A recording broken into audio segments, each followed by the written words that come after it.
Mayong hapon, gikan sa Solar News Channel Manila. Ako si Menchu Antigua Makapagal.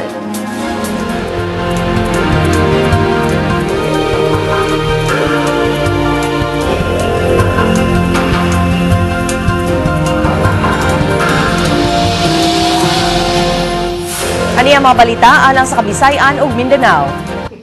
Namatay na ang 11 Black President sa South Africa, Nelson Mandela. May bisita karong adlaw sa amihan ng Sugbo ang presidente sa Myanmar aron paghatag og relief goods.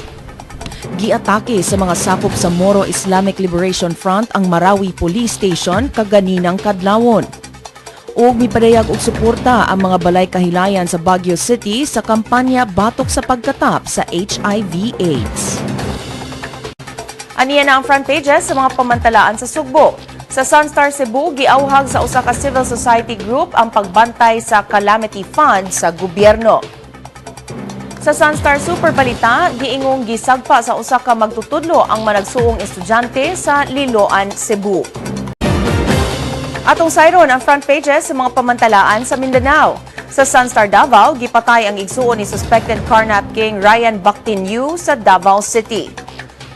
Ug sa Bandera Mindanao, gibutyag sa Jordanian journalist Baker Atyani nga nakaiskapo siya gikan sa iyang pagkabihag.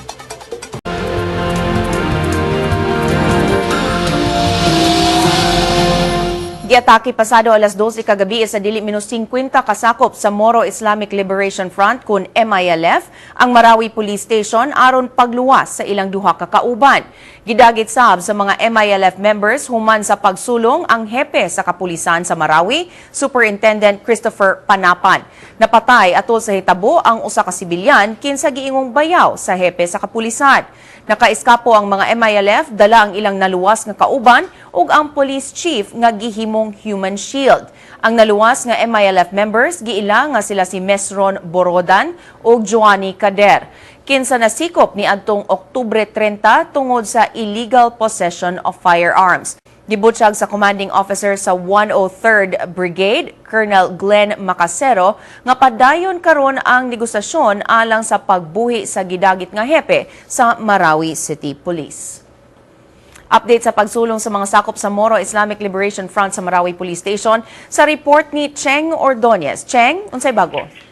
Mencho, atong nasayran nga ang mga MILF members may putol una sa power lines sa police station una paghihimo ang pagsulong. Usa ka opisyal sa syudad mibutyag nga wala kauyon ang MILF sa pagsikop sa ilang duha ka sakop sa usa ka checkpoint samtang nagdala og armas.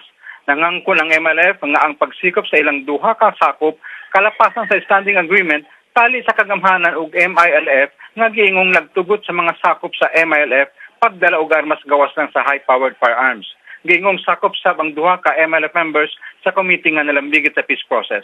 Una nang gitaho nga napakyas ang negosasyon sa MILF pagparilis sa ilang duha ka kauban tali sa mga otoridad sa probinsya sa Lanao del Sur ug Marawi City tungod kay napasaka na ang kaso sa korte. Menchu.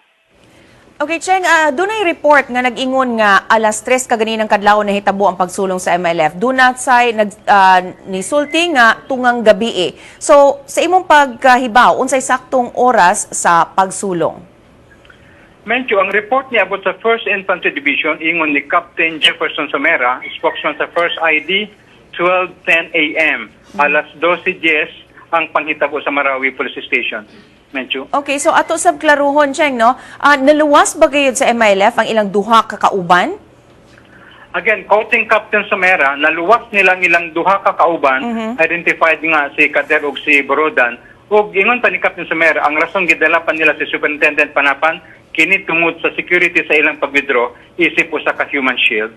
Okay. So, ang aduna sad may mga reports nga nakuha nga nakunoy adunay namatay nga biktima atol sa pagsulong. Kini bang biktima as usa ka sibilyan o sakop sa kapulisan? Ang napatay nga biktima medyo usa ka sibilyan. Naila sa ngalan nga Malik ug ingon pa bayaw ni Superintendent Panapan. Usa ka sibilyan ni siya. Dugang ni Inimencio, nag-ingon si Captain Somera nga walay military action gihimo ang first ID. Ang immediate response sa AFP mao ang pag-file og complaint sa Ad Hoc Joint Action Group kun AHJAG ug paghangyo sa pag-release kay Superintendent Panapan sa pinakadaling panahon. Gikumpirma sab ni Captain Sumera ang pagpangay ug panapang sa religious leaders ug influential nga mga tao sa komunidad aron pag-negotiate sa pagbuhi kay Superintendent Panapan. Menchu. Alright, daghang salamat, Cheng Ordonez, reporting gikan Cagayan de Oro City. Sa Zamboanga Peninsula, giapila na sa DENR ang information caravan nga gihimo sa Western Mindanao Regional Development Council alang sa pagsabwag ug kasayuran ngadto sa katawhan. Si Jong Kajon muasoy kabahin niini. Jong? Yes, Mincho, gimanduan ni DENR Regional Executive Director Arlen Durable ang tanan niya provincial o community officers sa mga lalawigan sa Zamboanga del Norte, Zamboanga del Sur sa aktibong pagsalmo sa gihimong information caravan. Sunod-sunod ang gihimo karon bag-o ang information caravan sa mga lungsod sa Jose Dalman sa Zamboanga del Norte o sa Mitsalip, Zamboanga del Sur.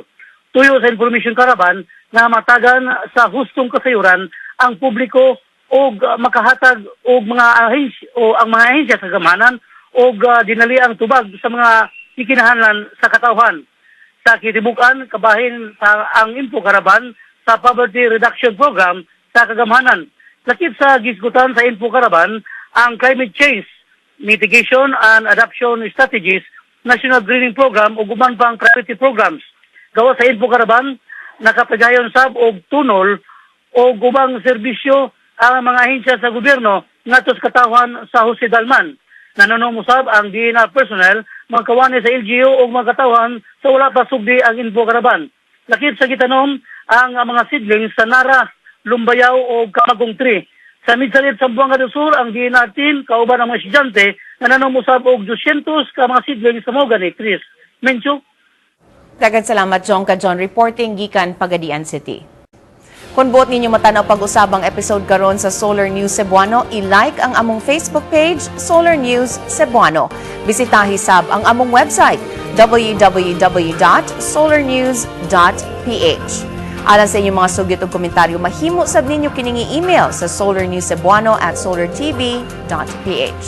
Ug mao kadto ang Solar News Cebuano hangtod sa Lunes puhon. Ako si Mencio Antigua Macapagal. Daghang salamat ug pag-amping Kabisayan ug Mindanao.